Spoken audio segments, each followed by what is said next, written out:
नमस्कार विद्यार्थी मित्रांनो, एमपीएससी राज्यपत्रित पूर्वपरीक्षा फॉर्म भरत असाल तर हा व्हिडिओ बघितल्यानंतर फॉर्म भरा. कारण फॉर्म भरताना काय काळजी घ्यायची हे सगळं व्यवस्थित बघा.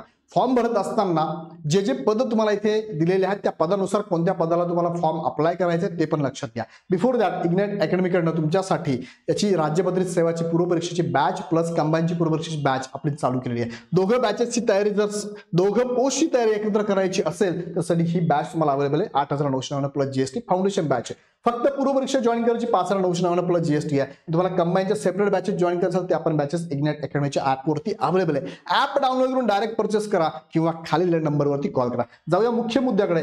तुम्हाला फॉर्म भरायचा आहे. फॉर्म भरत असताना दोन गोष्टी गरजेच्या आहेत. पहिलं तर तुमचं प्रोफाईल बनलेलं असावं लागेल. प्रोफाईल जर बनलेलं नसेल तर प्रोफाईल बनवून घ्या. त्याच्या संदर्भातचा व्हिडिओ मी टाकलाय, तो व्हिडिओ त्या व्यवस्थित बघा. त्यानुसार प्रोफाईल अतिशय काळजीने भरा. दुसरा मुद्दा आहे, प्रोफाईल ज्यांचं बनलेलं असेल त्यांना काय करायचंय, प्रोफाईल अपडेट पण करायचंय. सो प्रोफाईल अपडेट करण्याची प्रोसेस पण समजून घ्या. त्यात काय अपडेट करायचं ते पण त्या व्हिडिओमध्ये सांगितलं. एकदा जाऊन व्यवस्थित बघून घ्या. आता तुम्हाला प्रोफाईल फॉर्म भरायचा आहे. फॉर्म भरत असताना पहिले तुम्हाला तुमच्या ईमेल आयडी वरनं आणि मोबाईल नंबरवरनं ह्या दोन्ही ठिकाणाहून काय करायचंय, तुम्हाला लॉग इन करायचं आहे. ओटीपी व्हेरीफाईड करायचा आहे. सबमिट करायचं आहे. सबमिट केलं की पुढची विंडो ओपन होते. त्या विंडोवर गेल्यानंतर एकतर माय अकाउंट जाऊन तुम्ही तुमचा प्रोफाईल बघू शकता किंवा डायरेक्ट ऑनलाईन ऍप्लिकेशनवरती क्लिक करून, जर अपडेट असेल तुमचं प्रोफाईल तर डायरेक्ट ऑनलाईन ऍप्लिकेशनवरती क्लिक केलं की तुम्हाला खाली भरपूर साऱ्या ऍड दिसतात. सगळ्या ऍड तुम्ही बघू शकता. त्यापैकी आपल्याला जी ऍडला अप्लाय करायचं ती ऍड आहे 5 जानेवारीची 414 नंबरची ही ऍड आहे. ह्या ऍडवरती व्ह्यू वरती क्लिक करा. व्ह्यू वरती क्लिक केलं तुमच्या समोर विंडो ओपन होते. ज्या विंडोमध्ये तुम्हाला ऍडव्हर्टाइजमेंट नंबर पण दिसतो,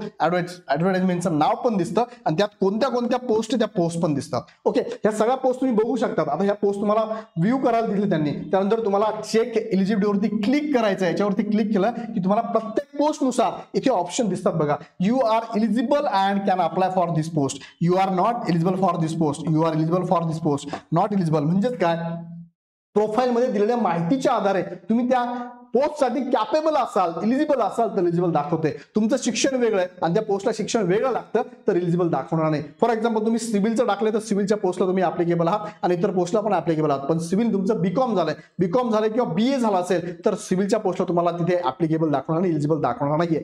सो प्रोफाईल काळजीपूर्वक भरा. प्रोफाईलमध्ये दिलेल्या माहितीच्या आधारेच तुम्हाला इथे एलिजिबल दाखवणार आहे. जर एखाद्याला वाटत असेल की सर मला एलिजिबल दाखवतच नाहीये, सो त्यांनी काय करायचं, खाली रिझन दिले बघा त्यांनी. हे रिझन पण नीट वाचा. त्या रिझन मध्ये सांगितलंय काय प्रॉब्लेम आहे. तुमच्या प्रोफाईल मध्ये प्रॉब्लेम आहे, प्रोफाईल मध्ये परत जा, अनलॉक करा, प्रोफाईल मध्ये जा, प्रोफाईलची माहिती चेक करा, परत अपडेट करा, सेव्ह करा, अपडेट करा, लॉक करा आणि परत फॉर्म भरा. सो ही प्रोसेस तुम्हाला समजली असेल तर पुढे जायचंय. जिथे तुम्ही एलिजिबल आहात त्या साईडच्या बॉक्समध्ये राईट साईडला तुम्हाला हा ऑप्शन दिसतो बघा, सिलेक्ट द पोस्ट. आता जेवढ्या पोस्टला तुम्ही ऍप्लिकेबल आहात शक्यतो सगळ्या पोस्टवरती टिक करा. पण तुमच्यापैकी असे काही विद्यार्थी असेल की सर मला फक्त याच पोस्टसाठी मला पाहिजे तर काही हरकत नाही, त्या एकाच पोस्टवर पण तुम्ही क्लिक करू शकता. पण माझं सजेशन आहे सगळ्या पोस्टवरती टिक करा, अप्लाय करा. अप्लाय केल्यानंतर पुढची विंडो ओपन होते. तुम्हाला सेंटर निवडायचं आहे, त्यानंतर तुम्हाला इथे टिक करायचं आहे डिक्लेरेशन वरती. त्यानंतर तुम्हाला इथे लोकेशन टाकायचं आहे आणि सबमिट आणि पे कडे जायचं. पे कडे गेलं की तुम्हाला घेऊन जाते सिलेक्ट पेमेंट मेथड. यापैकी चलननी पण म्हणजे ऑफलाईन पण भरू शकता बँकेत जाऊन आणि ऑनलाईन पण. शक्य मी प्रेफर करेल तुम्हाला ऑनलाईन भरा. ऑनलाईन भरत असताना इथे ऑनलाईन वर गेलं की तुमच्याकडे एसबीआयचं क्रेडिट किंवा डेबिट कार्ड असणं गरजेचं आहे. इथे ओके वरती क्लिक केलं की तुम्हाला घेऊन जाते इथे ह्या पेज वरती. एसबीआय ई पे, डेबिट कार्ड वापरा, इंटरनेट बँकिंग म्हणून वापरतो चालतंय. कार्डचे नंबर डिटेल्स टाकायचे. तुमच्याकडे नसेल कार्ड तर तुमच्या मित्राचं घरातल्या कोणाचं असेल तरी चालणार आहे. ते डिटेल्स टाका. पेमेंट करत असताना लक्षात घ्या, पेमेंट सबमिट केलं, हे सगळं भरलं, सबमिट केलं की काही मिनिटं थांबा. जोपर्यंत फीज पेड होत नाही तोपर्यंत ग्रीन कलरचा मार्क आहे तोपर्यंत थांबा, नाहीतर मग गडबड काय होते, फीज नॉट पेड असा ऑप्शन येतो, नंतर परत फी भरावी लागते.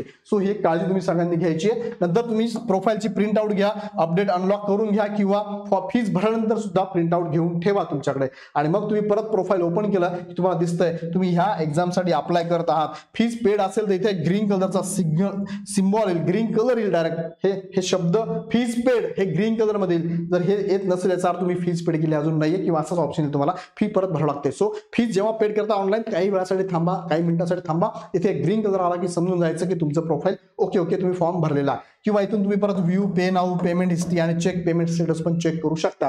सो अशा पद्धतीने ही प्रोफाईल आहे. ही प्रोफाईल तुम्ही अनलॉक पण करू शकता, अपडेट करू शकता आणि तुमचा जो फॉर्म भरलाय तो पण परत व्ह्यू पण करू शकतात. अशा पद्धतीने एकदम सिंपल स्टेप आहे. सिंपल स्टेपने फॉर्म भरायचा.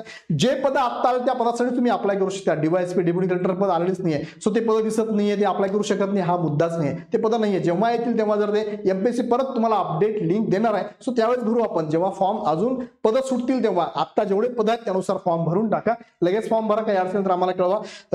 जाण्याच्या अगोदर सांगू इच्छितो, इग्नाइट अकॅडमीकडे तुमच्यासाठी एमपीएससीचे कोर्सेस आपण लॉन्च केले आहे. फक्त राजपत्रित पूर्व परीक्षा इंग्लिश मीडियम मध्ये पण अवेलेबल आहे, मराठी मीडियम मध्ये पण अवेलेबल आहे. जी बॅच तुम्हाला अपेक्षित आहे ती बॅचला जॉईन करा. इंग्लिश मीडियमची बॅच 100% तुमच्यासाठी अपेक्षित आहे. तर इंग्लिश मीडियमची बॅच आपली लॉन्च झाली 9 जानेवारी पासून बॅच चालू होते. काही शंका असेल खालच्या नंबरवरती कॉल करा, माहिती घ्या, किंवा इग्नाइट अकॅडमीचं ऍप डायरेक्ट डाउनलोड करून इंग्लिश मीडियमची बॅच पण घेऊ शकता. मराठी मीडियमची पण बॅच अवेलेबल आहे. आणि कंबाईनची बॅच एकत्रित तयारी करायची असेल तर तुम्हाला फाउंडेशन बॅच 8,999 आहे. सेपरेट असेल राज्यपत्रित सेवा पूर्व परीक्षा तर 5,999 आहे. आणि कंबाईनच्या सेपरेट पण तुम्ही बॅचेस घेऊ शकता. काही शंका असेल कमेंटमध्ये नक्की कळवा.